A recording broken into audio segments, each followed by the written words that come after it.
Hello, I'm Micks Mowers and Mower and welcome to my channel. In today's video, we're going to be looking at a nice little part exchange mower that I got hold of. I sold a little Hayter 41 and in exchange I got a Hayter 48 with a little bit of a deal.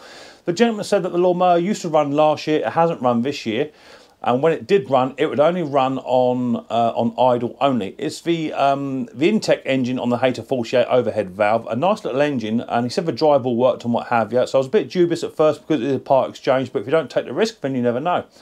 I have had the lawnmower in the back garden and I have put some petrol in it. I did get it to start and it was, as he said, it would only just sort of tick over. However, the carburetor has been letting by and I have cleaned the carburetor twice to no avail, and it just lets by ever so slightly. And then when you leave the lawnmower on its own devices, after about 5 or 10 minutes, it does then start to weep fuel out of the intake. So the needle and seat has gone. I could have bought a carburetor rebuild kit, which I probably will do anyway because the carburetor is good, but it's just the bits and pieces that are inside that just need doing. So in the end, I actually just bought myself a new carburetor for it, so that's cool. But before we get on, I have got a few parcels, bits and pieces. I have bought this myself, which I believe is the right package. I think it is. I've got a Honda Izzy, which I've done up. It doesn't look very good, so I bought some paint and I've also bought a Honda Izzy transfer for that as well. So I'm going to be doing a bit of a refurb on a Honda Izzy. That's good. And then someone bought me a nice little pair of pliers, which I'm going to be using for removing the Briggs & Stratton Classic primer bulbs to take them out. So that's cool. And they came from a gentleman called Andrew, off my Amazon wish list. Andrew is actually the gentleman who won my CCTV camera video competition. Hi Mick, something to say thank you for return for the CCTV camera. It will go up this week. Best wishes to you all, buddy.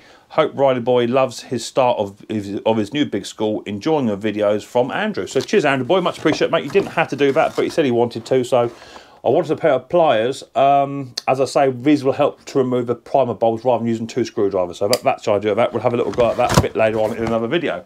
So cheers, Andrew, for that. And then I had another package turn up.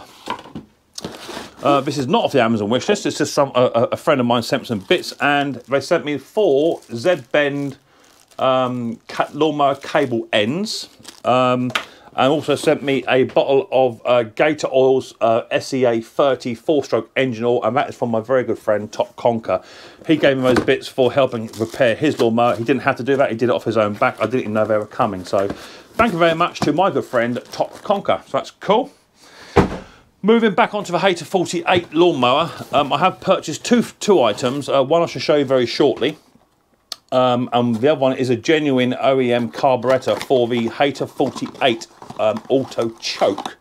The part number for these is genuine, is a 590780. However, it will take you off to another part number because that part number has been superseded, I believe. I don't think it's going to give me the part number here for it. Let me have a look, because it did take me off somewhere else to find another carburetor for it. It's coming out as a invoice note. A KA5 91137 is a part number it's coming out at, or 239332-1. But that's the carburetor for it, so I'm hoping that's going to all be good. And that's only about 30 quid, which is cheap, I thought, for an overhead valve Intech engine carburetor. It's got all the gaskets and bits and pieces in there as well. And the other piece of this lawnmower, which I suspect it to be the fault, is also in that box. So if you have a Hayter 48 lawnmower, or in particular the Briggs & Stratton Intech engine overhead valve that fits on top of the Hayter 48s, and your lawnmower is only just starting to tick over, or you've been mowing and all of a sudden it has just started to tick over and won't do anything else, then this could be the video for you. If this is your first time you're watching Micks Mowers and Mower, hit the old subscribe button or whack the old bell. Set notifications to all, that way you'll be told next time I upload another video. So without further ado, let's get down and dirty. Let's get this Hayter 48 up on the bench, change the carburetor over, and see if we can get this machine to rev up rather than just idle.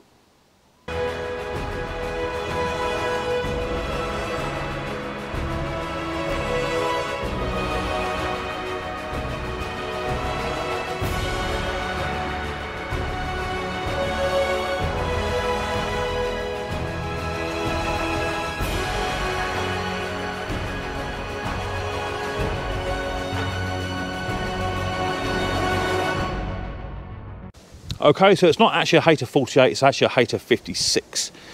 As I say, this lawnmower, it will only idle. I have had it running, I have cleaned the carburetor on it twice, but it's still letting by, so that's why I bought a new carburetor. Just want to show you what it's actually doing. I have noticed that the oil is actually higher than what it should be, but I dare say that's because the petrol has now been letting by and going into the crankcase as well, so it may even be hydro locked at the moment, we shall see. But at the moment, if I pull the cord, this is on full throttle.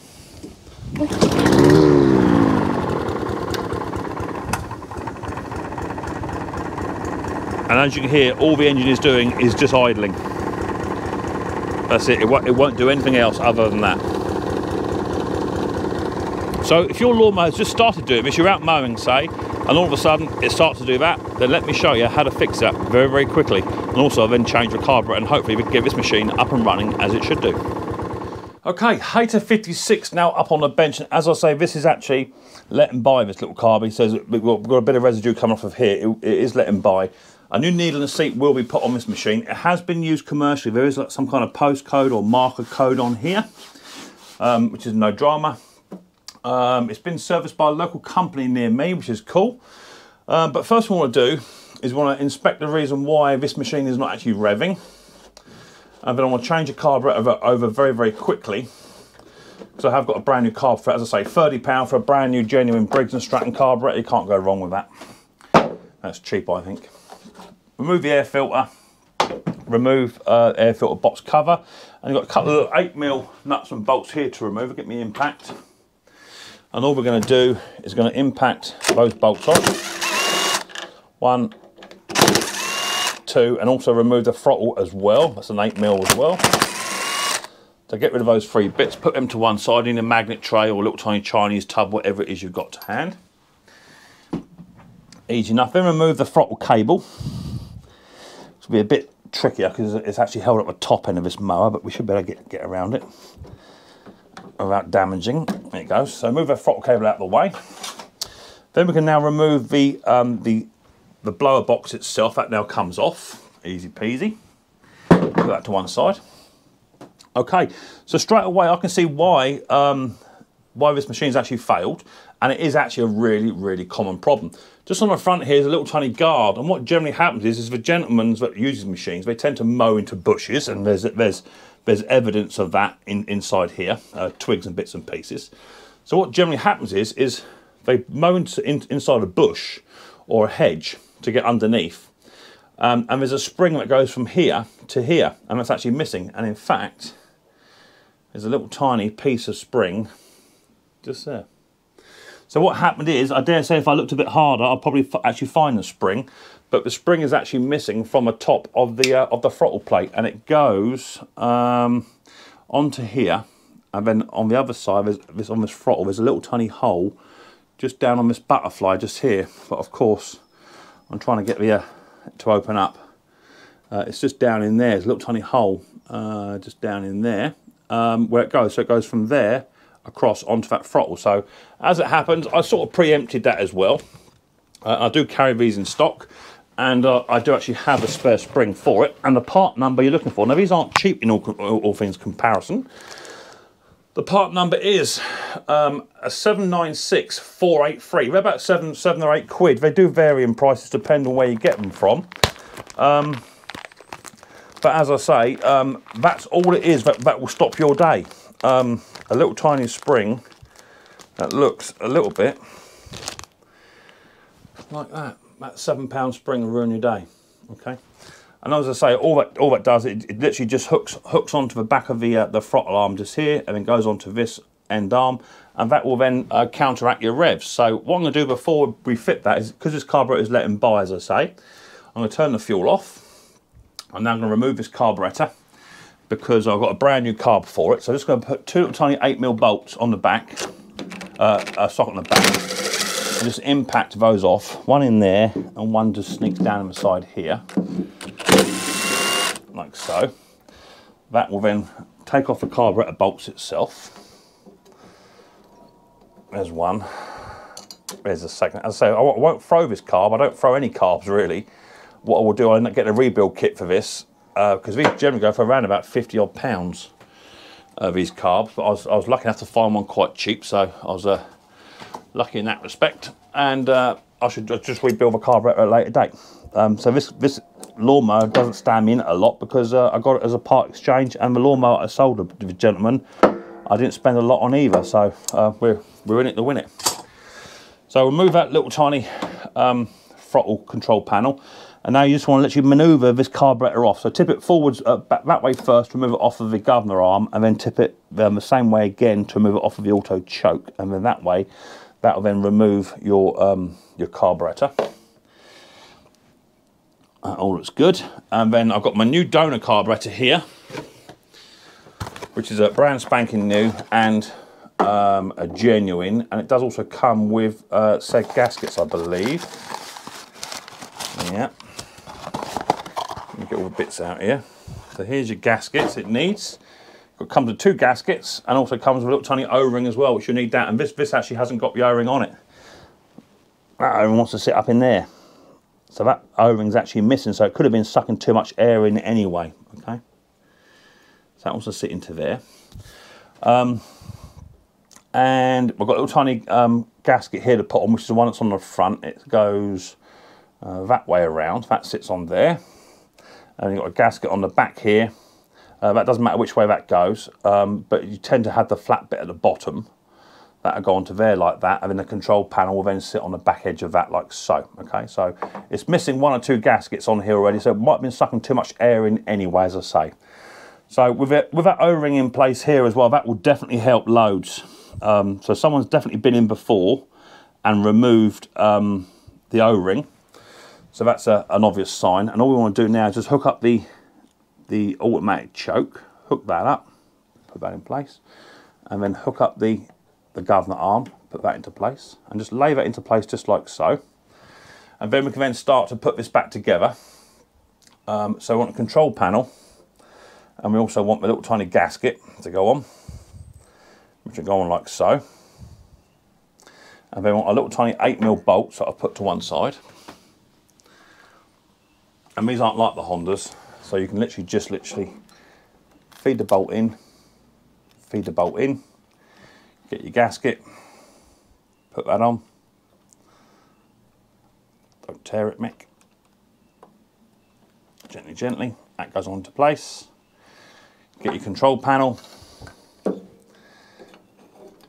That goes into place.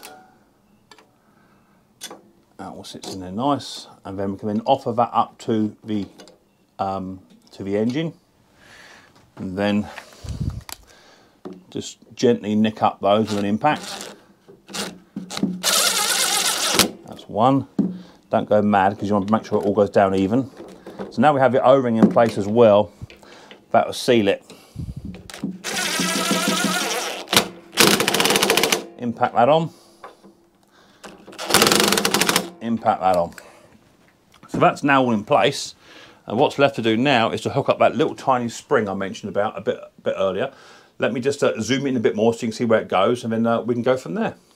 Okay, we've zoomed in about as much as I would like. You've got this little tiny spring here. One is an open end and one is a closed end. The open end goes onto your throttle arm, and the closed end goes onto the end of this arm just here, okay? And all you're going to do is find my little tiny hole that hangs onto there, and literally just run this forward. And it will open up on the back of this spring. It goes over the top of the arm and then into the slot at the back. Okay, let me just show you. And the idea is, if it ever gets caught up, it's supposed to come off of this end here and stay on this little tiny arm. Now that would have been pulled all the way forward trying to increase some revs by someone. So all I'm going to do is just going to decrease the revs slightly by moving this tab. But as you can see now, when we have the throttle arm on, that will now activate your governor arms accordingly. Okay, so that will all now work. Okay, so that's all good. So that's how it goes on. A little tiny 7-pound spring would have been the reason why this machine actually stopped running in the first place. And hopefully now, with that in place, a new carburetor definitely will help anyway. We can now move on forward and hook this all up. So what I'm going to do first, I'm going to hook up the fuel line at the back here. It's not an easy thing to do. Put that on. Get this pair of pliers. Now we'll have to take all the oil out of this machine because I say the oil is overfilled. Because I think the fuel has been backfilling over the top, going back into the crankcase and what have, because it was hydro locked as well. So I should now remove this old carburetor, that's now gone, and I'll keep hold of that, and it'll be a good spare once I rebuild it. And then I'm going to drain all the oil out of this machine, put brand new oil in, SEA 30, which my mate Conker got me.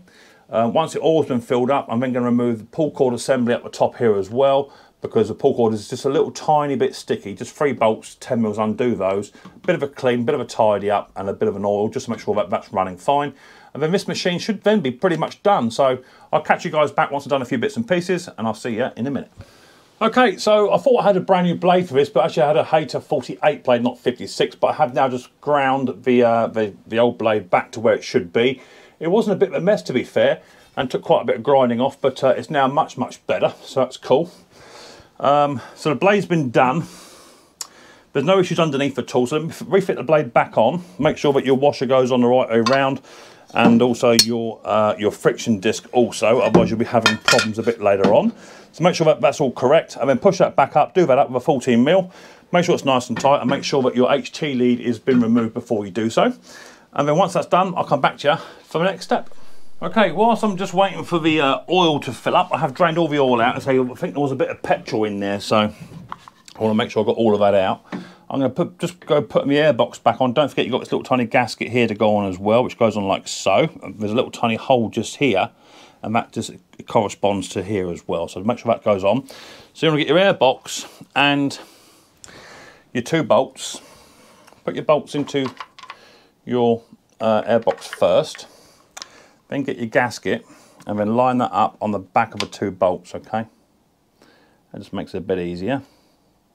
With that in place, a little tiny locating lug for them just to locate on the back of the airbox. That's why you put them on there. And that way you know you got it on right then, okay? And just turn it around. Now as you're offering this on, there's a little tiny pipe just here. That's going to be connected to your crankcase breather pipe there as well. So as you offer it on, I would go for your crankcase breather pipe first. Hook that on around the back, because it can be a bit troublesome to put on once you've got your airbox actually on place. So just make sure you get that lined up first. A bit of wiggling required. Like mine's gone on. Keep your gasket in place and then just offer your airbox into place. And just double check your crankcase breather pipe is still on, which mine is. I'm just going to impact those on number 1 setting, because it is a new carburetor. You don't want to be rounding nothing off. So no pressure involved. Just going to snug it down. It hasn't got to be on there colossally tight anyway, just a couple of little notches.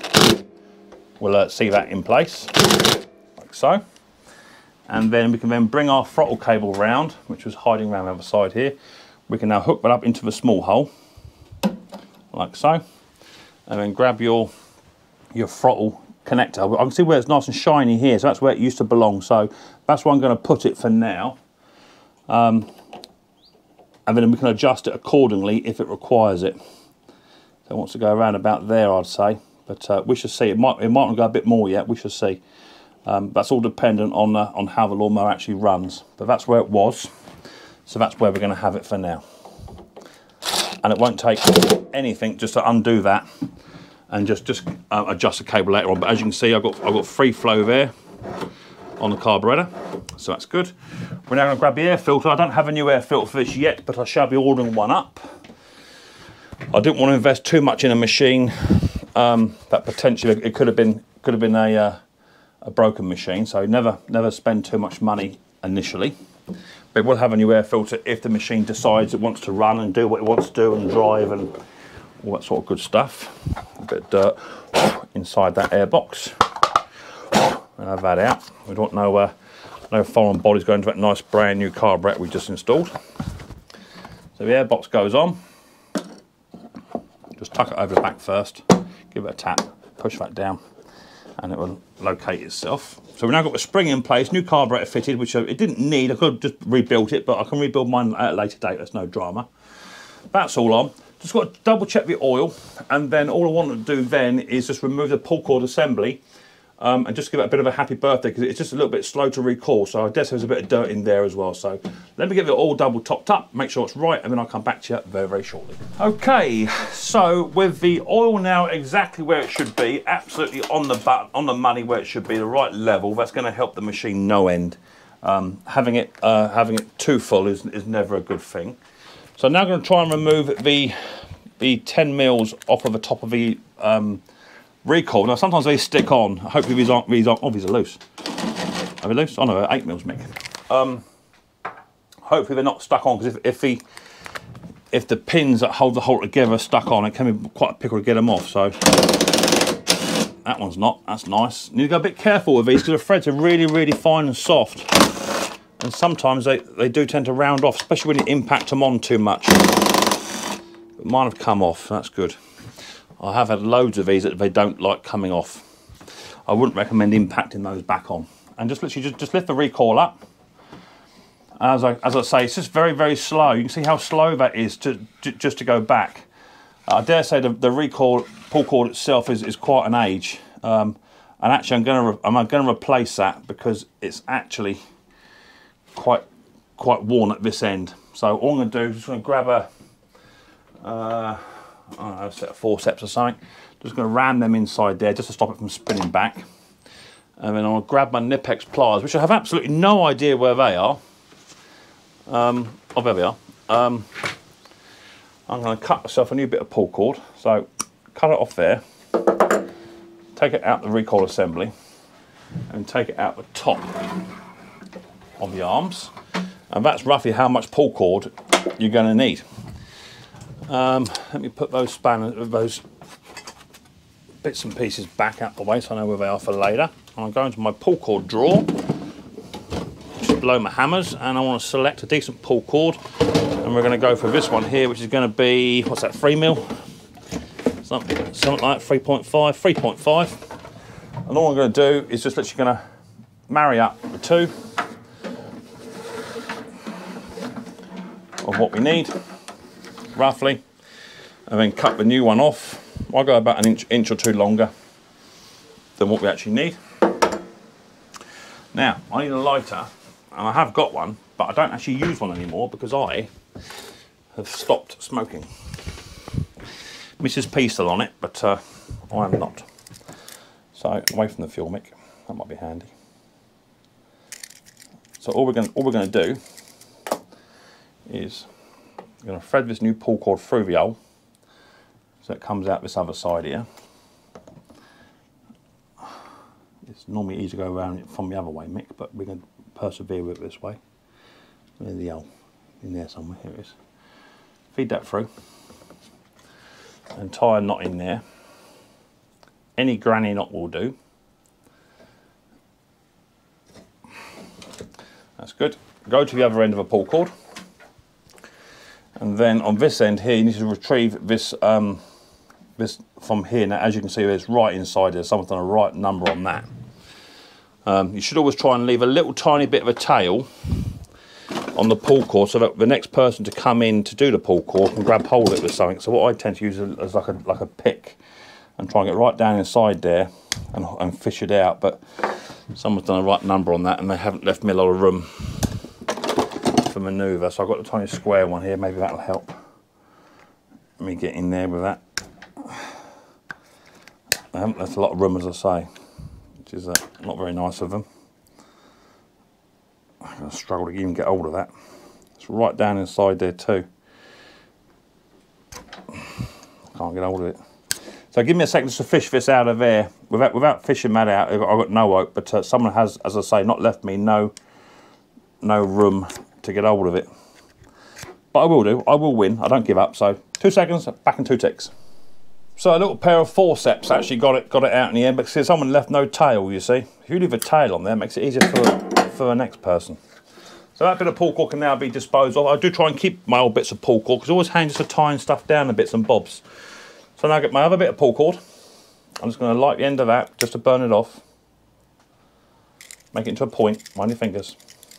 And then before you put this on, you need to go up into the top end of the handle and fish it through the top end of the handle, guys. Otherwise, you'll put it all together and then you've got to undo this 10mm nut. Okay, so put it through the top end of the handle and then run this all the way down. I'm not going to be cruel. I'm going to leave a little bit of a tail.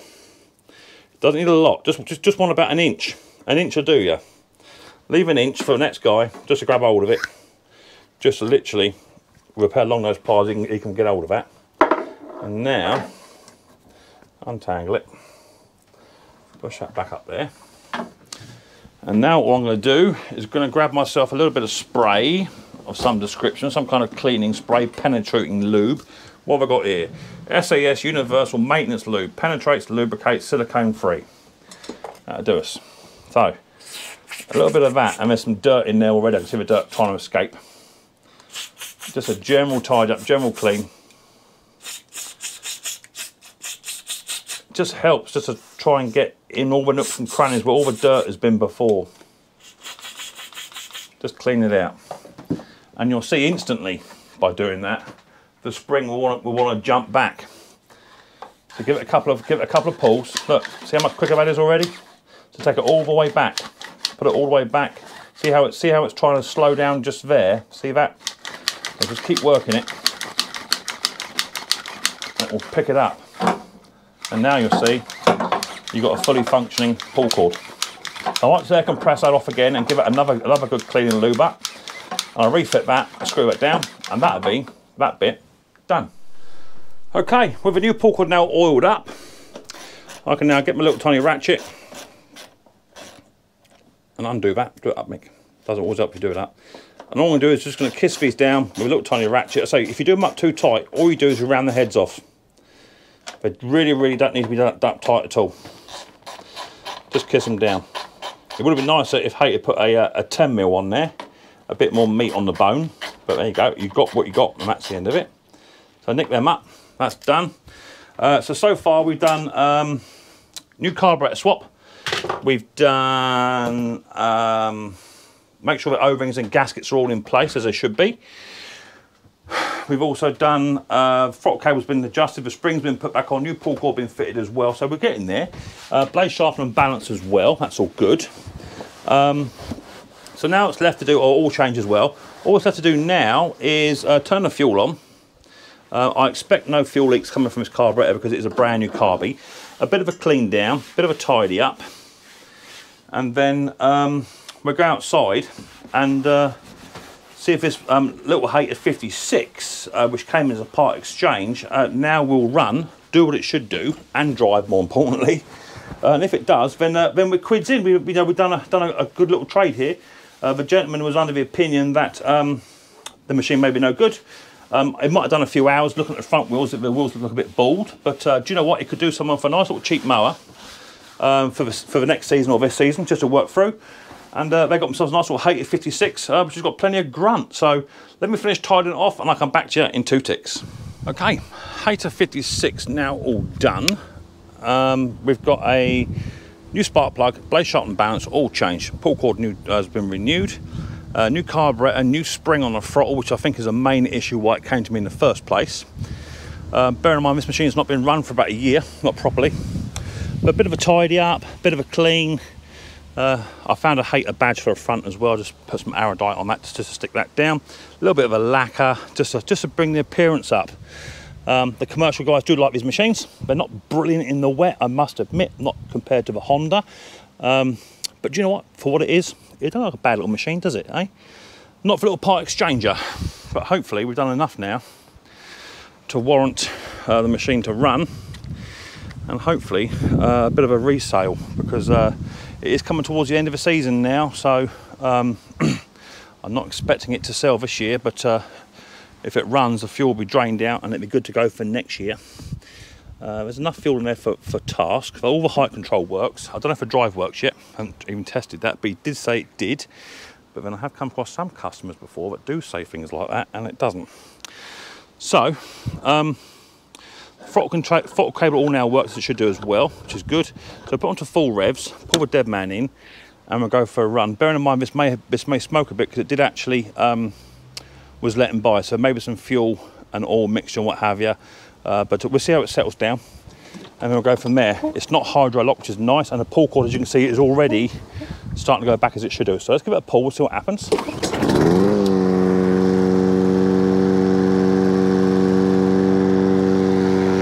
Okay, so straight away off the bat, it fires straight up, no problems, and it's running at a nice decent rev. Let me go and get my RPM tester and see what that's actually running at. Just gives it a chance to warm up as well whilst it's doing that. Where's my Where's my old rev box? I had that just the other day, it is there. I've got a little device here which tells me what the RPMs are.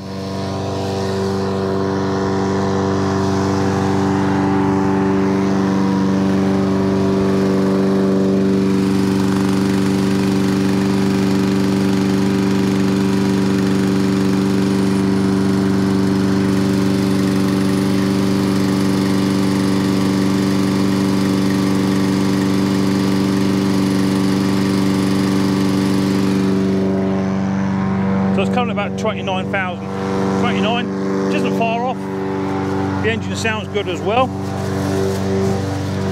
So 2.9, 2.9 is good. Let's now see if the machine will actually quieten down a bit as well. And then we'll test for drive as well. Look at that. So it's running, no problems at all, no smoke. I suppose the big question is, for a part exchange machine, does it drive? Let's find out. Yeah.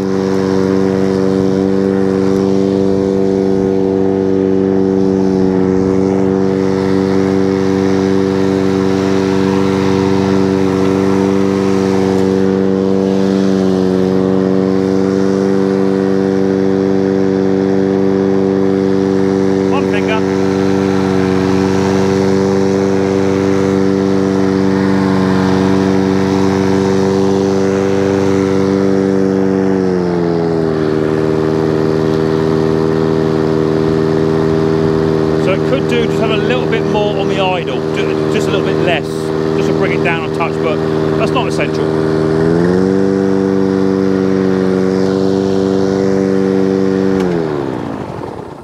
So I sold a Hayter 41 auto drive and traded in a Hayter 56, which had one or two problems. And all in all I've spent so far is around about £37. Okay, one Hayter 56 now all up and running. It runs, it stops, it starts, it cuts, it revs up and down as it should do. And that machine will now go on to serve somebody for the season and next season looking forward. And should put down those very nice crisp lines that the Hayters are renowned for. A nice big metal roller on the back will make sure those lines are nice and crisp. It's had a blade sharpener and balance, it's had an oil change, new pull cord, it's had a new spark plug, it's had a new carburettor, it's had a new spring, and with a new air filter, that machine will now be up and running, as I say, good to go for this season or next. All I've done so far is spend around about £37 on that machine, a brand new carburettor as per the part number I gave you at the beginning of the video, and a little tiny throttle spring is the main reason why that machine was faulty. Maybe I could have saved the carburettor, but I have got the old carburettor to do a rebuild on. I dare say a new needle and seat will definitely help. So if your lawnmower is just all of a sudden just dropped its revs and will not pick up, or you have that problem going forward, then just double check to make sure that you haven't pushed it into a bush and taken that little tiny spring off. If you have, then just buy a new spring and you could be up and running very soon. If you like this little video of Micks Mowers and Mower Man, hit the old subscribe button, whack the old bell, set notifications to all, that way you'll be told next time I upload another video. I look forward to the next episode of Micks Mowers very soon, but until then guys, much more importantly, don't forget, take care easy.